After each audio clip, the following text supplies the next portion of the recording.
1년 12달 가운데 5월달은 다섯째 주까지 있는 달이기 때문에 좀 길게 느껴집니다. 어떤 분들은 5월달이 되면 월급 날짜가 길겠구나 그런 생각을 할 수도 있는데, 이 5월에 가장 많이 생각하게 되고 들려지는 단어가 있다면 두 가지 단어일 것입니다. 곧 가정, 아니면 가족. 가정이 뭘까? 사전적 정의를 보면 부부를 중심으로 그 자녀들이 함께 살아가는 집단이면서 그들이 생활하고 있는 물리적 공간을 포함하여 모든 생활 공동체를 통틀어 이루는 말이다. 그게 가정입니다. 그러면 가족은 뭔지 금방 알 수 있겠죠? 가족은 바로 가정 안에서 사는 사람들입니다. 5월은 긴데 의미를 찾아보면 그래도 한국 사회 속에서, 한국 문화 속에서 5월달만큼은 한 해의 중간쯤이니까 가정을 좀 생각해 보아라, 이런 의미를 찾을 수가 있습니다. 우리에게 주신 오늘 에스겔서 11장 1절 말씀을 보십시오. 본래 주님과 함께 선택할 수 있게 된 것이 그리스도인의 가족입니다. 1절에 보면 하나님이 멀리 바벨론 땅에 2차로 포로되어 살고 있었던 에스겔 선지자를 그의 집안에 앉아 있는데, 에스겔서 8장 1절에서 3절에 보면 에스겔이 자기 집안에 있었습니다. 그때 하나님의 영으로 다가가셔서 환상 가운데서 에스겔을 들어 올리십니다. 1절 말씀 본문, 주의 영이 나를 들어 올리셨다. 바벨론에서 내가 집안에 앉아 있는데 들어 올리셔서 예루살렘으로 데리고 오시고 예루살렘을, 성전을 쭉 순례하게 하시면서 오늘 1절에 보면 하나님의 전에 들어가는 그 통로, 입구, 여호와의 전 동문 곁 동양한 문에 나를 데리고 가셨는데, 거기서 에스겔이 보니까 25명의 사람이 그 자리에 있습니다. 그 가운데 두 사람의 이름을 에스겔이 언급하고 있죠. 곧 야사냐 그리고 블라다를 보았다. 25명 가운데 유독 2명의 이름을 에스겔이 언급하고 있습니다. 그들이 누구인가? 평민이 아니고 일반 백성이 아니고 1절 하반절에 있는 것처럼 그들은 백성의 고관이라, 곧 관리들입니다. 25명이 있는데 관리들이 지금 하나님의 전 그 입구에 모여 있습니다. 이 사람들이 도대체 무엇을 하는 관리들인가? 그리고 현재 그들은 무엇을 하고 있는 것인가? 그들은 백성을 이끄는 리더의 자리에 있음에도 불구하고 바벨론에 의해서 1차, 2차로 사람들이 끌려갔지만 우리는 바벨론에 대해서 굴복할 수 없고 그들을 반역해서 어찌하든지 우리는 해방되어야 된다, 이렇게 반역을 꿈꾸고 있는 자들이고, 더 나아가서 우상들을 끌어다가 섬기면서 백성들과 함께 우상의 자리로 가고 있었던 사람들입니다. 에스겔서 8장에 보면 5절, 10절, 14절, 16절에 가지가지의 우상들이 등장합니다. 질투의 우상, 또 벽화에 나타난 우상, 또 담무스를 위하여 울면서 섬기고 있는 여인들. 담무스는 그 당시에 수메르 나라의 신이었는데 봄의 신, 초목을 주관하는 신이기 때문에 그를 위하여 애곡할 때 드디어 비가 내리고 비를 통해서 농사를 지을 수 있다. 담무스를 위해서 애곡하고 있습니다. 그리고 태양상을 향해서 사람들이 절을 하고 있습니다. 지금 심각한 상황인데 1차로 2차로 포로되어서 사람들이 끌려간 상황임에도 불구하고 이 25명의 지도자들은 상황을 제대로 인식하지 못하면서 자신들이 선택하고 추구하는 가치를 따라서 움직이고 있습니다. 그것이 바로 백성들에게 이렇게 살아도 괜찮고 이렇게 살아도 우리는 망하지 않을 것이다, 이런 그릇된 낙관주의를 심어주면서 자신들의 길을 행하고 있는 이 사람들의 모습입니다. 그런 거로 하나님이 특별히 많은 사람들 가운데 25명의 가족, 그들이 있는 곳에 집중하시면서 멀리 있는 에스겔을 환상으로 끌어올리셔서 그 멀리에서 예루살렘으로 데리고 오셨습니다. 그들을 향해서 하나님의 말씀을 선포하게 하시는 거예요. 오늘 본문에 등장하는 이 25명은 25가정이죠. 가족들이 함께 분명히 있을 것입니다. 그리고 이 사건은 굉장히 큰 뉴스거리입니다. 그렇죠? 백성들이 다 지금 많이 사로잡혀 갔습니다. 근데 지도자들은 지금 어떤 행동을 하나 일반 남아있는 백성들이 바라보고 있습니다. 그렇기 때문에 뉴스거리입니다. 하지만 그들은 자신들이 선택한 가치를 따라서 지금 하나님을 등지고 불신앙의 모습으로 그들의 인생을 살아가고 있었던 것입니다. 오늘 우리가 속한 가족도 우리가 절대적으로 중요하다고 하는 가치를 추구하고 선택하면서 살아가고 있습니다. 현재 우리는 어떤 선택을 하고 있습니까? 한성열 교수라고 하는 분이 심리학자의 마음을 빌려드립니다라고 하는 책에서 모든 우리의 생각은 항상 현실 검증이 필요합니다. 이런 이야기를 해주고 있습니다. 어떻게 검증할까? 우리 주변에 반드시 우리가 생각하는 것에 대해서 객관적으로 피드백을 해줄 수 있는 믿을 만한 사람들이 여러 명 있어야 합니다. 그러면서 뷰티풀 마인드라고 하는 영화를 통해서 그것을 설명해 줍니다. 그 영화를 저는 보지는 못했습니다. 영화의 내용은 이런 것입니다. 그냥 영화가 아니고 실제로 있었던 실화입니다.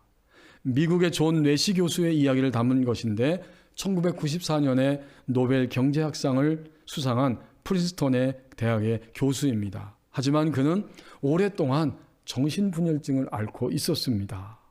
현실과 비현실을 구분하지 못하는 겁니다. 늘 자기의 마음속에 창조한 비현실의 세계를 살아가고 있었어요.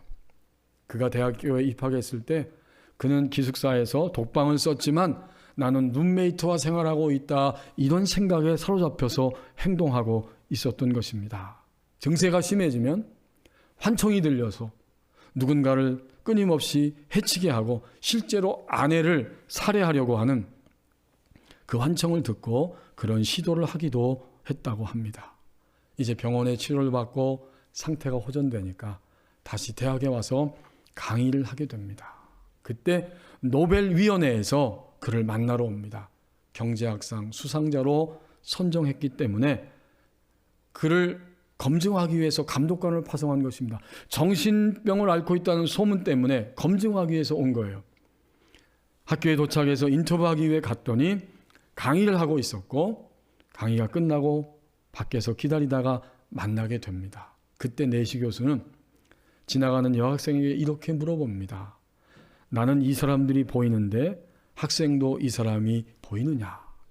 여학생이 보인다고 하자 그제야 내가 환상을 보는 것이 아니라 실제라는 사실을 알고 인터뷰에 응하게 되고, 그리고 인터뷰가 끝나고 그는 당연히 노벨상을 수상하게 됩니다.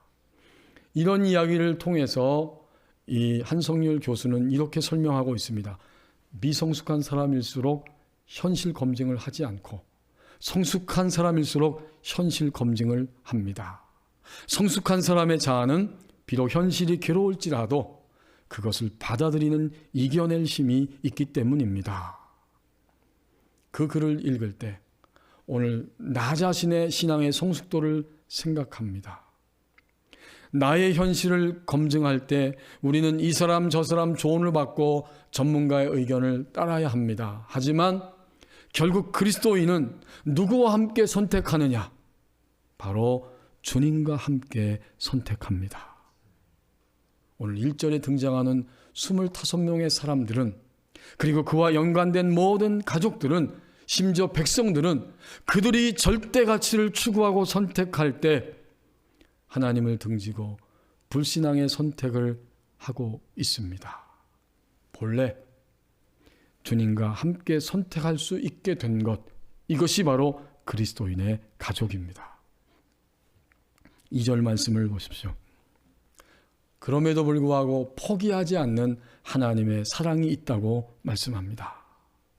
2절에 하나님이 에스겔 선지자에게 그 25명의 실체를 이렇게 설명해주고 단언하고 계십니다. 내게 이르시되 인자야, 이 사람들은 불의를 품고 이 성중에서 악한 꾀를 꾸미는 자니라. 주님이 이렇게 한 번에 단언하고 계십니다. 불의를 품었다고 말씀하시죠. 불의는 곧 다른 사람에게 고통과 슬픔을 주는 행동을 의미합니다. 이것을 마음에 항상 품고 있었어요. 우연히 나오는 행동이 아니라 언제나 그들의 가슴 속에는 사람들을 슬프게 하고 고통을 주는 것, 이 불의를 품고 살아가고 있었다. 그리고 마침내 이 성중에서 이 25명의 관리들은, 지도자들은 악한 꾀를 꾸미는 자들이다. 악한 꾀, 이것은 글자 그대로 의미를 파헤치면 악한 충고, 악한 모략입니다. 우리가 앞에서 생각했던 것처럼 우리는 1차, 2차로 백성들이, 사람들이 바벨론 땅에 포로 생활하고 있지만 우상을 숭배하면서 지금 하나님 외에 다른 신들과 함께 살아가도 괜찮다, 이상이 없다, 그리고 심지어는 바벨론에 대해서 우리가 당하고 있을 것이 아니라 그들을 향해서 반기를 들어야 된다, 이렇게 그릇된 낙관주의를 가지고 백성들을 호도하고 있습니다. 그 모든 내용이 오늘 2절 하반절에서 말하고 있는 이 성중에서 악한 꾀를 꾸미는 자다 할 때의 의미입니다. 고통과 슬픔을 주려고 하는 마음을 품고 있고 실제로 악한 충고와 악한 말에 의해서 사람들을 호도하며 잘못된 길로 이끌고 있다. 이것이 이들의 실체였습니다. 그러면 우리 가족을 생각해 볼 때 우리는 나 자신과 우리 가족을 생각하면서 이 25명의 이 행동은 나의 행동이 아니었는가? 고통과 슬픔을 주는 행동이었습니다. 그리고 종종 우리는 사람들에게 잘못된 충고를 주려고 합니다. 또 잘못된 충고를 통해서 함께 고통을 받습니다. 하지만 오늘 하나님이 에스겔 선지자를 보내셔서 이 말씀을 듣게 하신 것을 보면 하나님은 이 25명의 가족을, 그들을 포기하지 않으신 것입니다. 그렇죠? 만약 포기했다면 에스겔 선지자를 그 멀리 있는 시간과 공간적으로, 물론 하나님은 1초 만에 그렇게 하실 수 있는 분이지만 몸은 거기에 있고 하나님이 에스겔 선지자에게 다가가셔서 하나님의 영으로 다가가셔서 손 모양 같은 것이 나타나고 에스겔의 머리 한숨을, 그 머리채를 잡아 끄셔서 바벨론에서 예루살렘으로 데리고 오신 것입니다. 에스겔서 8장 1절에서 3절 말씀에 나오죠. 그렇게까지 하시면서 그들의 실상을 보여주고 그들에게 하나님의 심판적인 예언의 말씀을 선언하게 하십니다. 기회를 주시는 거죠. 아직은 기회를 주시는 겁니다. 포기하지 않는 것입니다. 가족을 생각할 때에 우리는 종종 어쩌면 그런 유혹 가운데 떨어지는 때도 있었을 것입니다. 이제 당신은 포기한다. 이제 너는 포기한다. 나는 이제 부모님을 포기합니다. 나는 너를 포기한다. 이런 생각들이 우리 마음에 스쳐가기도 했을 것입니다. 악한 영이 가장 좋아하는 것이 무엇인지 아세요? 악한 영은 하나님의 나라가 완성되는 것을 두려워하기 때문에 하나님의 나라를 이루어가는 가정을 파괴하는 것이 악한 영의 목적입니다. 가족을 파괴해버리면 하나님 나라는 역사 속에서 자꾸자꾸 망가지기 때문에 악한 영은 이것을 가장 좋아합니다. 그렇게 악한 영의 충동을 눈치채지 못할 때 우리는 남편을, 아내를, 자녀는 부모를 실망하고 낙심하는 가운데 포기하려는 유혹에 떨어지기도 합니다. 그러나 오늘 2절 말씀을 보십시오. 하나님은 이 성중의 악한 꾀를 꾸미고 불의를 품고 살아가는 25명에게도 여전히 기회를 주시면서 그들이 살아있는 동안에 에스겔을 보내시고 하나님의 말씀을 듣게 하십니다. 인간인 우리가 종종 포기할 수 있을지는 모르지만 하나님은 결코 포기하지 않으셨습니다. 이것이 가정을 생각하는 5월, 가족들을 돌아보는 5월에 하나님이 다시 한번 우리에게 일깨워 주시기를 원하시는 말씀입니다. 우리는 한국에서 태어났다는 것 말고는 같은 구석이 하나도 없구나. 아버지 학교 이사장인 김성묵 장로님의 고백이었습니다. 1991년 가을에 온누리교회 출석하게 되었는데 하용조 목사님, 담임 목사님이 가정사역의 가짜도 모르는 자기를 부르시더니 이제 우리 교회에서 가정사역 프로그램을 해야 하니까 이것을 만들어 주십시오. 그는 굉장히 놀라서 기절할 뻔했다고 합니다. 아니 목사님, 그런 프로그램이 있으면 우리 부부가 참여해야 될 판인데 지금 우리 부부도 겨우 목숨만 붙이고 살아가는 실정인데 저녁에 와서 아내한테 말했더니 아내도 난감합니다. 가정사역이요? 뭔지 잘 모르지만 가정사역이니까 부부가 함께 해야 할 것 같은데 아니 집에서도 보기 싫은데 내가 왜 또 당신하고 교회 가서 그런 일을 해야 돼요? 당신 혼자서 하세요 라고 말했습니다. 그때부터 김성묵 장로님은 아침 일찍 먼저 교회에 가서 기도하기 시작했다고 합니다. 하나님, 정말 이것이 하나님의 뜻입니까? 왜 가정에 대해서는 아무것도 모르고 겨우 목숨만 붙이고 사는 우리 부부에게 이런 일을 시키려고 하십니까? 저희는 할 수 없고요. 하영조 목사님, 담임 목사님께서 실수하시고 사람을 잘못 보신 거 아닙니까? 저는 그냥 뒤에서 어려운 사람 돕는 역할만 하겠습니다. 매일 그렇게 기도하고 3개월 정도 기도하고 있는 어느 날 아침 하나님이 갑자기 나타나셔서 장로님에게 다가오셔서 말씀으로 응답을 주셨다는 거예요. 기도하는 가운데 가슴이 뜨거워집니다. 하나님의 음성이 그의 심령 안에 들려집니다. 너희를 준비한 것이 이때를 위함이 아니냐. 이 목소리가 가슴을 칩니다. 눈물과 콧물이 통곡이 쏟아졌습니다. 그리고 잠깐 동안에 지나간 부부의 이야기가 파노라마처럼 머릿속에 스쳐 지나갔다고 합니다. 모든 것이 하나님의 은혜요 섭리였습니다. 한참 동안 통곡했습니다. 그리고 이렇게 말씀을 드립니다. 하나님, 알겠습니다. 하나님, 하겠습니다. 집에 돌아와서 아내에게 그 말했더니 신기하게도 아내가 말합니다. 하나님의 뜻인가 보군요. 그러면 할 수 없지요. 한번 해보십시다.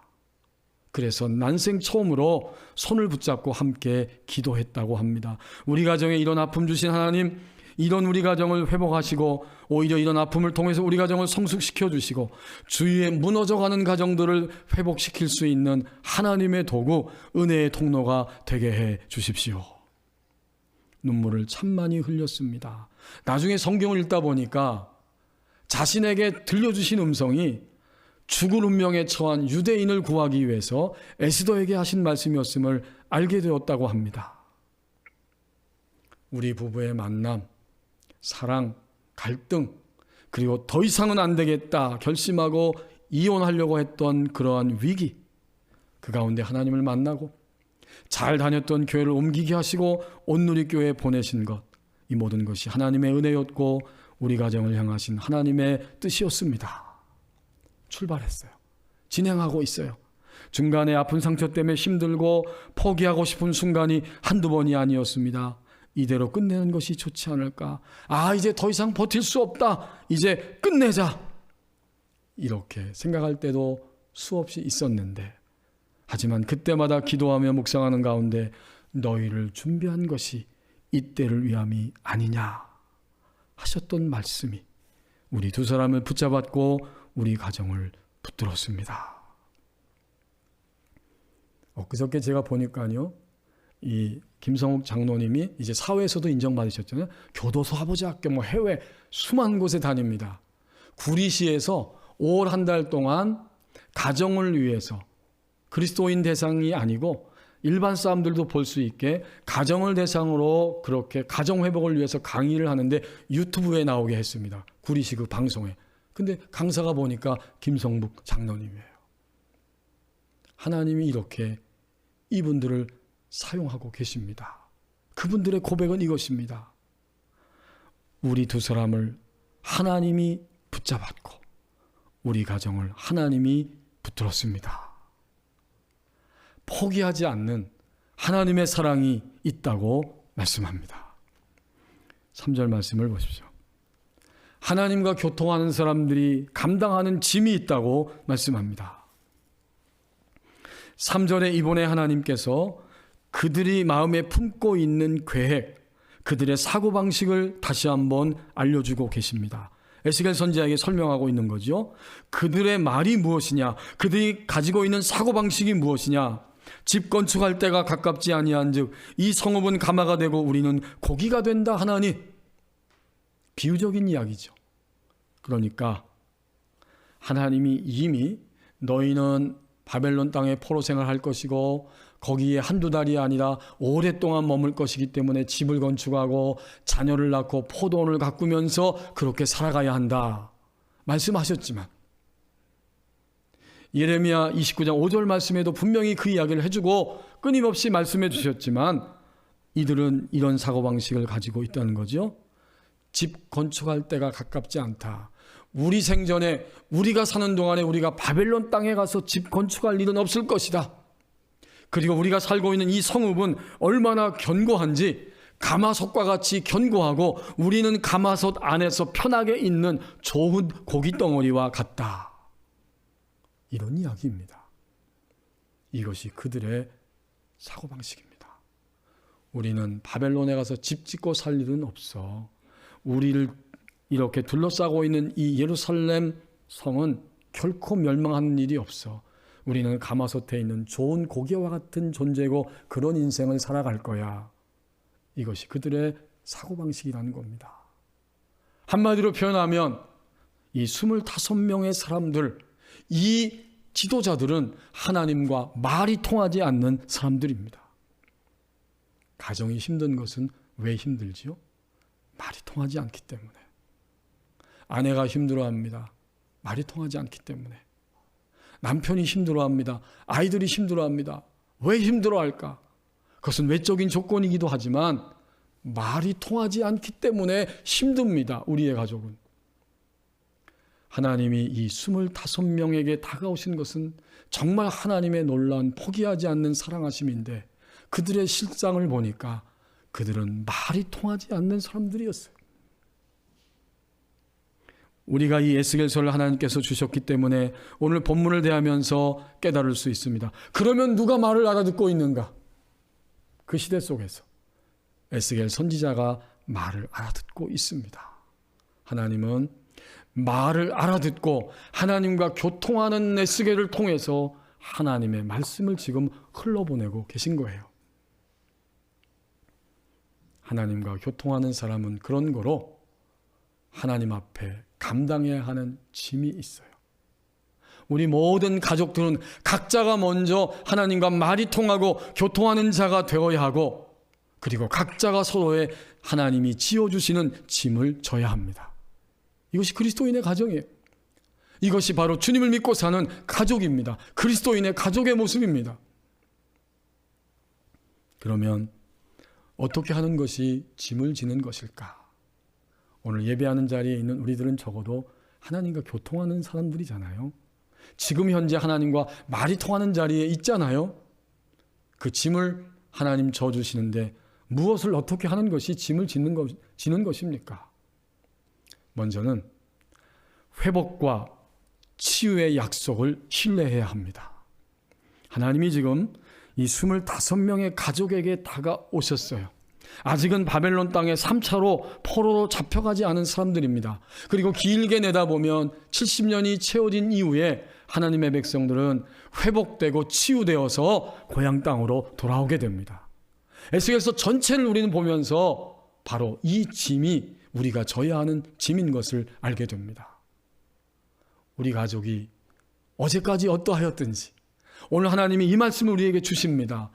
회복과 치유의 약속을 신뢰해야 할 것이다. 이것이 짐을 지는 거예요.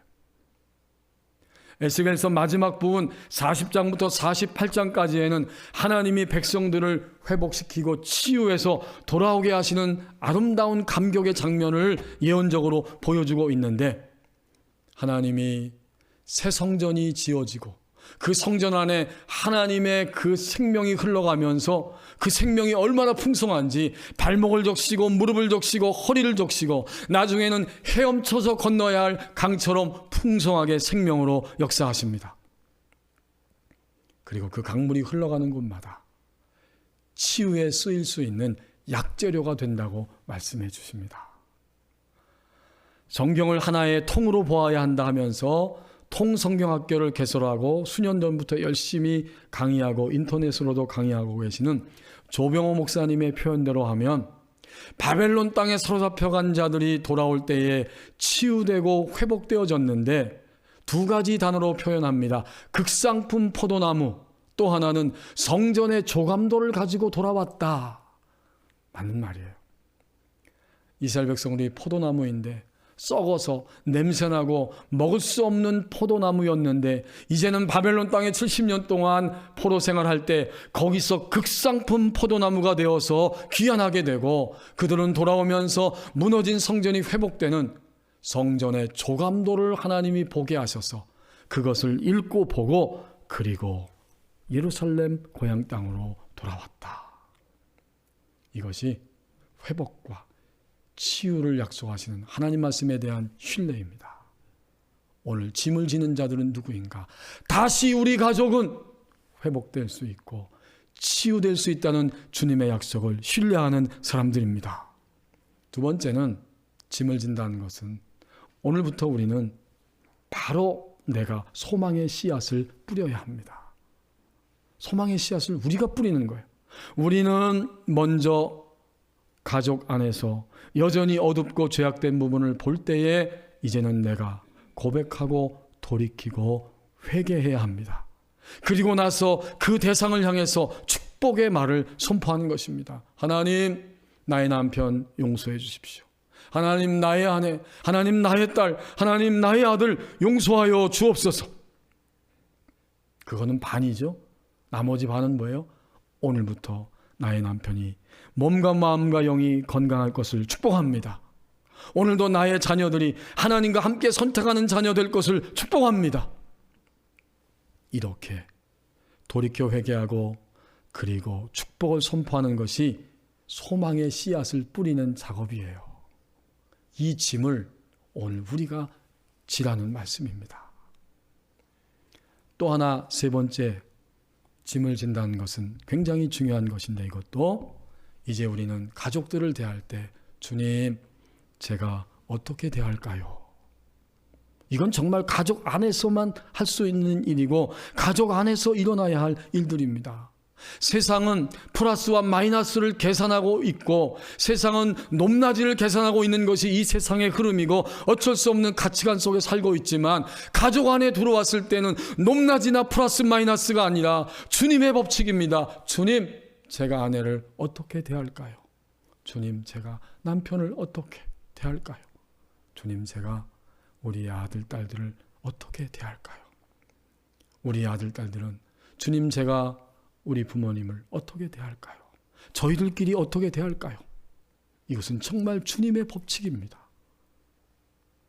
하나님과 교통하는 사람이 됐다면 이제 우리는 다른 방식이 아니라 주님이 말씀하시는 방식대로 가족들을 대하는 것입니다.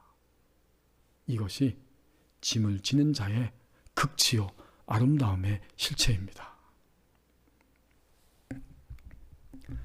데렉 프린스라고 하는 치유자 목사님이 미국의 시카고에서 목회하며 섬기고 있었습니다.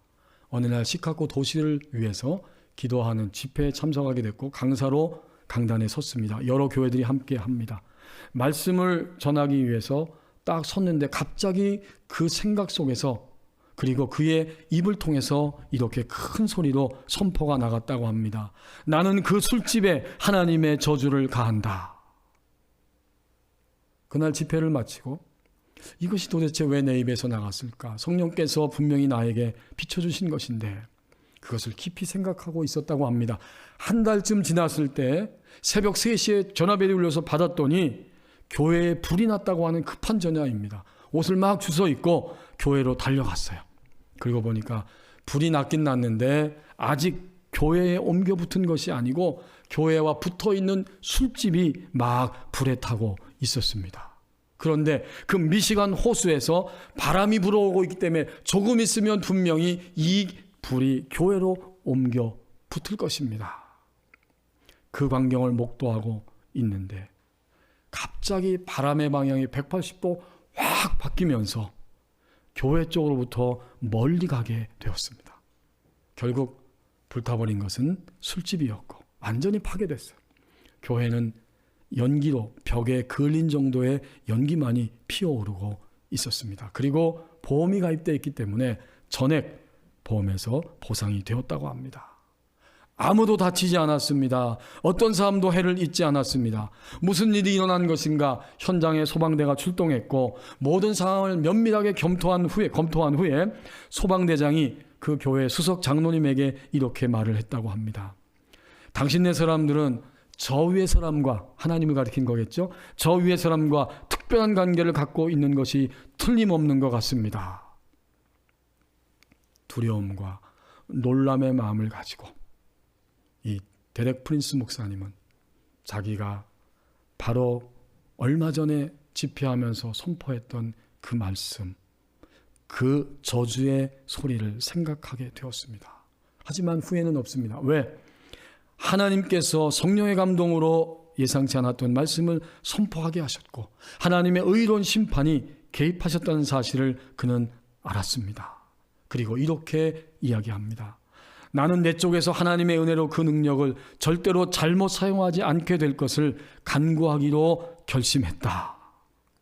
나는 다시 한번 불에 파괴된 술집은 저주와 축복의 전체 주제에 중심적인 성경의 진리를 확인시켜 주고 있다. 무슨 말인지 이해가 되죠? 정말 두려운 것입니다. 그리스도인의 가족들이 하는 말은 이렇게 두려운 것입니다. 우리는 잘못 오도해서 예수 그리스도의 이름으로 사람들을 저주할 수도 있어요. 오늘 프린스 목사님이 그 표현한 거예요. 그 능력을 절대로 잘못 사용하지 않게 될 것을 간구하기로, 기도하기로 결심했다.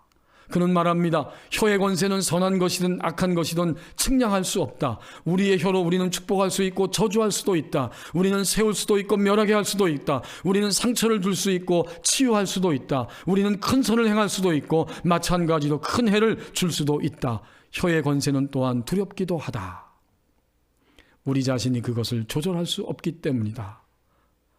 야고보서 3장 8절 말씀을 인용하면서 혀는 능히 길들일 사람이 없나니 그러므로 거기에는 오직 한 가지 방법밖에 안전한 방법이 없다. 그게 뭘까요? 성령님을 통해서 혀를 하나님께 드리고 그가 우리를 위해 그것을 통제해 달라고 간구하는 것이다. 그리고 다윗의 기도를 소개하고 있습니다. 여호와여 내 입 앞에 파수꾼을 세우시고 내 입술의 문을 지키소서. 시편 141편 3절 나의 반석이시여 나의 구속자신 여호와여 내 입의 말과 마음의 묵상이 주의 앞에 연락되기를 원하나이다. 시편 19편 14절 말씀. 축복할 것인가 저주할 것인가? 오늘 우리 가족들이 함께 서로를 바라보면서 어떻게 대할 것인가? 어떤 말로 먼저 접근할 것인가?